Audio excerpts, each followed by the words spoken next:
The clock read 0:03 when I heard the faintest knock on my door. I froze, unsure if sleep had distorted reality. Midnight visits were not something one expected in my quiet, human neighborhood, and certainly not from anyone I knew. Slowly, I approached, heart pounding with a mix of fear and curiosity. Through the peephole, I saw a figure that made my breath catch, a tall, luminous woman, with eyes like twin galaxies and a presence that demanded attention. She was unmistakably alien, yet regal. It was the Alien Queen. I hesitated, then opened the door. The temperature shifted instantly. The air around her hummed with energy, as if reality itself bent toward her will.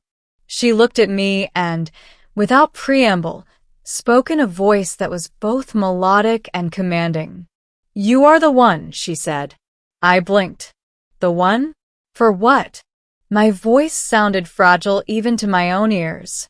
"To fulfill the promise," she replied, her tone unwavering. "The one who carries the courage of your kind, hidden but undeniable." Her words were cryptic, yet I sensed urgency, a gravity beyond comprehension. Somehow, this midnight encounter was pivotal, and I, a mere human, had been chosen. The Queen stepped inside without waiting for an invitation. Her presence alone made the air shimmer. She surveyed the room, taking in every detail as if calculating its strategic potential. "Time is short," she said. "You will understand soon enough." I followed her out to the balcony. The city slept below, unaware of the interstellar consequences playing out above them. "Why me?" I asked, my voice barely audible over the night wind. "I'm just human." She turned to me, her expression unreadable. "Humans are fragile, yet resilient. Predictable, yet capable of unparalleled ingenuity. Your species survives against odds that would destroy many others. That is why I chose you." I swallowed hard. I was not sure if I should feel honored or terrified. "And the promise?" I asked. "What promise?" The Queen's eyes softened slightly, and she extended a hand toward the stars. "Centuries ago, a truce was forged between your kind and mine. A promise of protection, should the need arise. The time has come for that promise to be fulfilled." I followed her to a waiting ship in the shadows of the skyline. Its design was unlike anything I had ever seen, organic curves that seemed alive, pulsating faintly with an inner light. She gestured for me to step aboard. Hesitant but compelled, I did. Inside, the ship's interior defied physics as I knew them. Walls shimmered with shifting colors, floors felt solid yet alive, and an ethereal hum resonated through the space.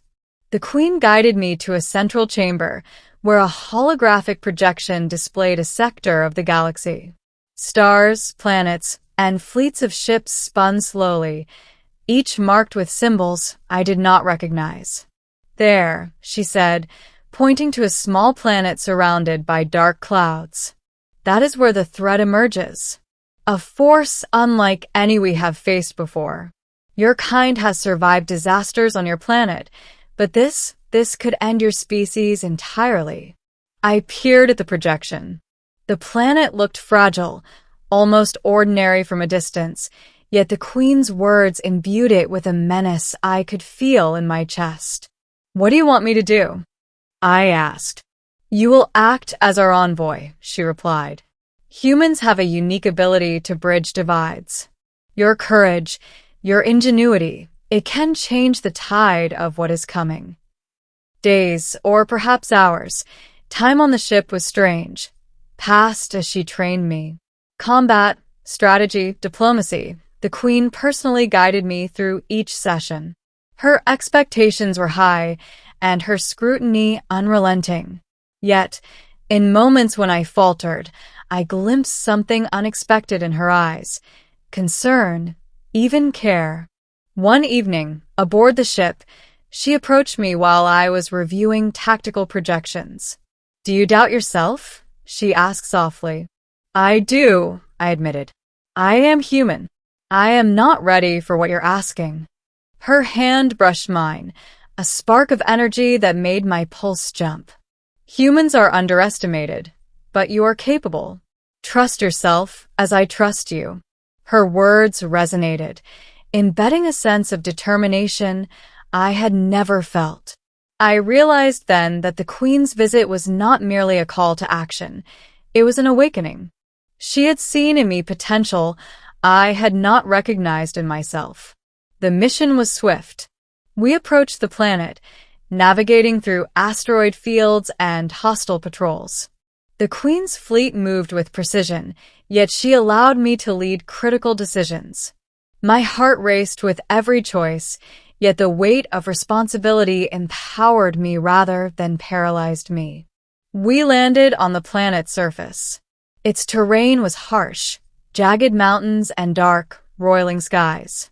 The alien threat revealed itself, a swarm-like species, their forms constantly shifting, intelligent yet brutal. The Queen and I coordinated defenses, blending her advanced alien tactics with human improvisation. Each maneuver was a test, each choice a gamble. And then came the moment that defined everything. A massive wave of enemies surged toward our position. The Queen prepared to unleash a devastating strike. I hesitated, then realized the path. A precise diversion using our knowledge of the terrain could outflank the enemy. It was risky, human intuition over alien precision. I gave the order. It worked. The swarm faltered, and the Queen's strike ended the battle. Silence fell over the battlefield. For the first time, she looked at me with unguarded admiration. You are indeed the one, she said. The courage of your kind shines through. After the battle, aboard the ship, the Queen and I watched the galaxy unfold beneath us. Stars glittered with possibilities, and I understood the enormity of what had transpired. Humans, often underestimated by alien civilizations, had played a pivotal role in preserving not only their planet but others as well.